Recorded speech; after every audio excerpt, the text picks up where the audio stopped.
का हवे? ई भांग हवे बहुरिया। इतना भांग हमसे ना पिसाई। ए बहुरिया मान जा पीस द। जब से तोहर सास गइल बड़ी नैहर एकर नेवानी नहीं खिकैले, कंठ सुखता। पीस द जे घोर के पी ली।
बैठल आडर फरमाइला, कब छूटी आदत है बहुरा।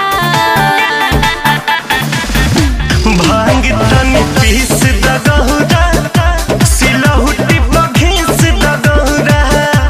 भांग तनी पीस द गहुरा, सिलहुटी पर घिस द गहुरा। रोगा दिन भर चिलम जराइला, बैठल बैठल आडर फरमाइला, कब छूटी आदत है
लड़कन के लेकर नैहर चले आदमी बन जाए। हमरा भांगना मिली तुम्हारा चाहिए।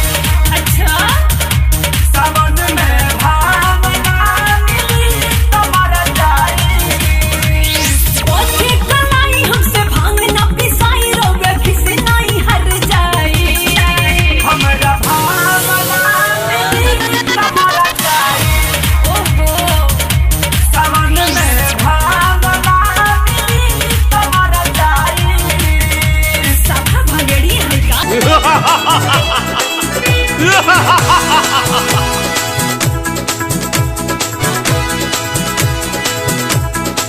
भंगिया ना हमसे पिसाई Bhola.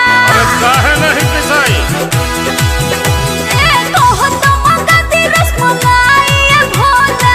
I am not pudding rasmalai. ए जी भंगिया ना हमसे पिसाई भोला। कहीं तो मंगती रसमलाई भोला। ना ना एक ही बात कहो ताने फरिया के।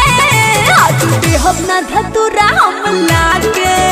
चाहे बैठल रही मुहावा फुला के। आज भी हम ना धतुरा हम लागे।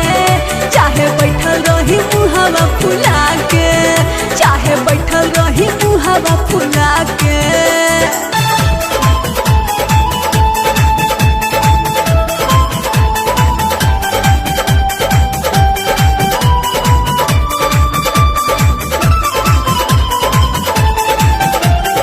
भांगना हमसे पिसाई जी रख लिए गोदाई जी।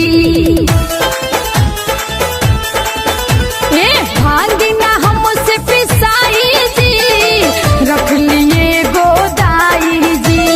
भांगना हमसे पिसाई जी रख लिए गोदाई जी।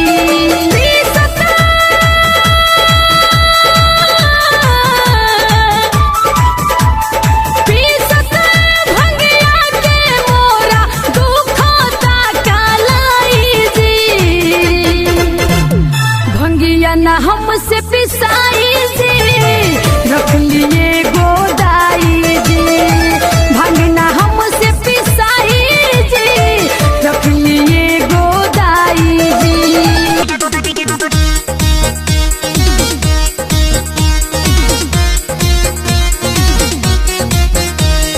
घड़ी घड़ी भांग न पिसाओ भोला जी।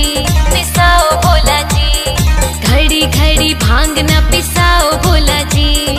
कभी रोटी सोटी भी तो खाओ भोला जी। कभी रोटी सोटी भी तो खाओ भोला जी। गौरा रानी ऐसे ना आराम करो जी, आराम करो जी। गौरा रानी ऐसे ना आराम करो जी। हो जाओगी मोटी थोड़ा काम करो जी। हो जाओगी मोटी थोड़ा काम करो जी। उठी है भोलेनाथ खाली ही कूला। रवा खातिर लेके ऐनी रसगुल्ला। ए जी उठी है भोलेनाथ खाली ही कूला। रवा खातिर लेके ऐनी रसगुल्ला। स्वामी कैसन हो गए दोबारा के। गौरा हम के खिया बजानी छे न हो तू बिना डोला के। हे गौरा हम के खिया बजानी छे न हो तू बिना डोला के।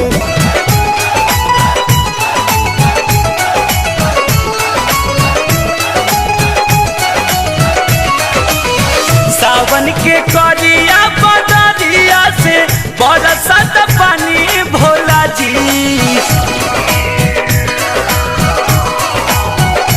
हाँ, सावन के करिया बदरिया से बरसत पानी भोला जी।